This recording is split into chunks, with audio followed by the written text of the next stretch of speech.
Monsieur Denis Père est avec nous. Bonjour Denis Père. Oui, bonjour. Vous présentiez votre mouvement, on entend un peu de bruit autour de vous, mais c'était votre conférence de presse il y a quelques minutes, Denis Père.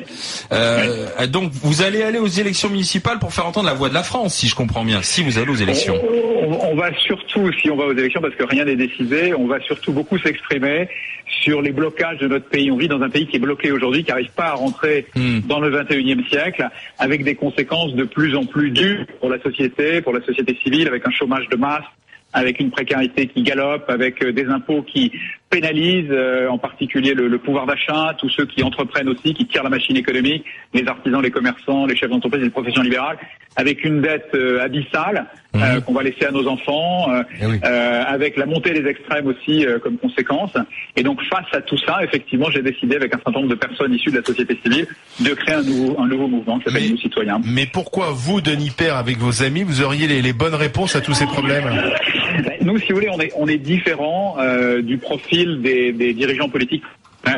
Il y a deux profils dominants dans la classe politique en France. Vous avez beaucoup de fonctionnaires, alors souvent de qualité, mais ils sont beaucoup trop nombreux en politique. Ils sont à peu près 50% à l'Assemblée, par exemple. Et ce sont des gens qui ne connaissent que le fonctionnement de l'administration, qui est souvent relativement archaïque. Ils sont incapables d'imaginer autre chose. Ils connaissent pas l'économie, ils connaissent pas la création d'emplois marchands, ils connaissent pas l'entreprise, ils connaissent pas le monde. Ils voient pas le formidable potentiel de notre pays dans le monde et dans la mondialisation. Et puis l'autre profil dominant, c'est des politiques de carrière qui vont raisonner par rapport à la prochaine élection et qui donc vont pas prendre de risques et donc vont refuser de lancer des réformes ambitieuses et vont pas être dans des logiques de mission d'intérêt général. Et donc c'est pour ça que le pays est bloqué et ne bouge pas. Nous, on est différents, on n'a pas ces profils-là et donc on pense qu'on peut faire bouger les choses. Philippe Gavillier, Christina Dumont, Gilbert Collard. Vas-y Gilbert, vas-y. Oui, d'abord je me permets de vous dire que j'ai créé il y a de cela 7 ans le mouvement pour l'organisation de la société civile, qui existe toujours, qui s'appelle le MOSC. Donc éventuellement, si vous voulez venir, on peut vous accueillir. Hein. Bon, non, vous n'êtes pas, je veux dire que vous n'êtes pas le premier, quoi. Voilà, très respectueusement, vous n'êtes pas le premier. Qu'est-ce que vous entendez, s'il vous plaît, du point de vue de l'alpinisme politique, par montée des extrêmes? La montée des extrêmes, vous êtes bien placé pour le savoir. Enfin, c'est non, mais c'est pas moi qui en pose la question, c'est à vous. Je suis désolé. Dans les élections, on a un certain nombre de partis extrémistes, populistes, qui ne voilà, donc pas, vous venez, pas les valeurs. Voilà. Nous sommes des républicains, des européens, des humanistes. On ne partage pas ces valeurs-là. Et quand est-ce que vous êtes béatifié, cher monsieur? Non, monsieur, on n'a aucune prétention dans ce domaine-là. Monsieur, attendez pour l'instant. D'être différents et de pas se réfugier, de pas se replier sur nous-mêmes. Vous avez bien raison, parce que sinon vous pourriez devenir un accordéon politique. Et de pas proposer un programme économique qui est inapplicable et qui est dangereux pour le pays, comme le font vos amis. Ouais, donc vous roulez pour la gauche, allez, c'est clair, ou pour l'UMP ou pour la gauche. Bon, allez. Ni l'un ni l'autre, monsieur. Bien sûr. L'UMP et la gauche nous ont beaucoup déçus, comme vous, monsieur. Vous êtes démasqué, monsieur. Ce que nous cherchons à faire aujourd'hui, monsieur, c'est à faire que les partis de gouvernement se ressaisissent.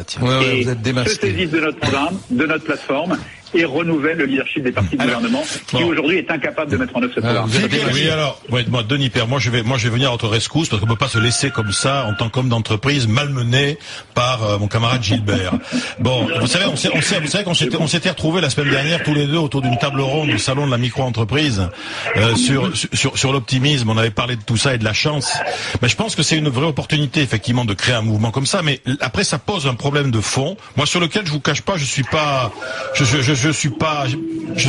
sûr, quoi. Est-ce que le rôle des chefs d'entreprise, des hommes et des femmes d'entreprise, ça va vraiment être de faire ça? Il y a un vrai déficit dans la politique aujourd'hui d'expertise en économie réelle. Moi, je vous partage totalement ce point de vue. Mais on a une expertise sur l'économie réelle.